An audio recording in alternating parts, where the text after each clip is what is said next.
Hello everyone, welcome to jet chemistry by KV. तो आज हम लोग बात करने वाले हैं डॉक्यूमेंट के बारे में कि कौन कौन से डॉक्यूमेंट्स हैं जो आप लोगों को काउंसलिंग के टाइम पे आवश्यक होंगे। तो बिना टाइम वेस्ट के स्टार्ट कर देते हैं वीडियो। अगर चैनल पर नए हैं तो प्लीज़ चैनल को सब्सक्राइब कर लीजिए ताकि आप लोगों को आपके एग्ज़ाम से रिलेटेड सारी अपडेट मिलती रहे। देखिए, सबसे पहले हम बात कर लेते हैं, आप लोगों के पास 10th और 12th की ओरिजिनल मार्कशीट होनी चाहिए। ये आप लोगों को ध्यान रखना है कि ओरिजिनल मार्कशीट आप लोगों की है या नहीं। 12th की तो ओरिजिनल एटलीस्ट होनी ही चाहिए।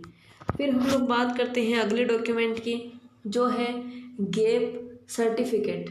क्या है? Gap certificate. अगर बच्चों आप लोगों ने 12th के बाद कोचिंग की है, यानी 1 साल आप लोगों ने गैप ले लिया और उसके बाद आप लोगों का एडमिशन हो रहा है, मान लीजिए किसी भी कॉलेज में जेट के थ्रू, तो आप लोग क्या करेंगे, वहाँ पे गैप सर्टिफिकेट लगाएंगे कि हाँ, मैंने 1 साल कोचिंग की है, मैंने 1 साल ड्रॉप किया है।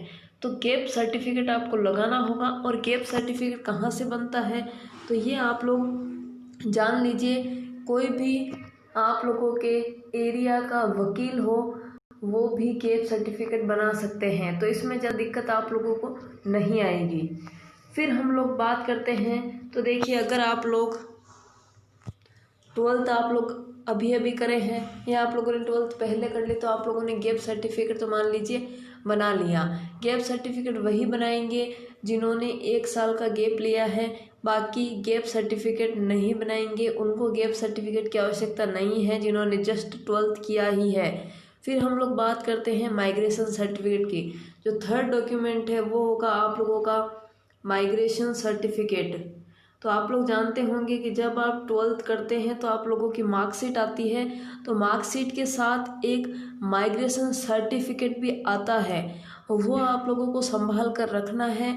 अगर आप लोगों के पास नहीं है तो आप लोग आपके जो भी बोर्ड है वहाँ से निकलवा सकते हैं, यानी आप लोगों का माध्यमिक शिक्षा बोर्ड या आप लोगों का जो भी बोर्ड है वहाँ से आप लोग निकाल सकते हैं। ये आप लोगों को ध्यान रखना है। तो ये हो गई हमारे थर्ड डॉक्यूमेंट की बात। अब हम अगले कुछ डॉक्यूमेंट्स की बातें कर लेते हैं। तो देखिए, यहाँ पे जो इम्पोर्टेंट डॉक्यूमेंट थे वो 3 थे। अब है 4th डॉक्यूमेंट, जो है कैटेगरी वाइज, यानी आप लोगों की अगर कैटेगरी ओबीसी है तो आप लोगों के पास वो सर्टिफिकेट होना चाहिए, यानी जो जाति प्रमाण पत्र बोलते हैं वो होना चाहिए आप लोगों के पास। फिर हम देखते हैं, तो आप लोगों के पास काफ़ी बार मूल निवास वगैरह भी आप लोगों से मांग लिया जाता है। तो जो 5th सर्टिफिकेट है वो मूल निवास, और 6th जो सर्टिफिकेट है वो है जन्म प्रमाण पत्र। यानी ये जो सर्टिफिकेट हैं वो आप लोगों के पास होने चाहिए।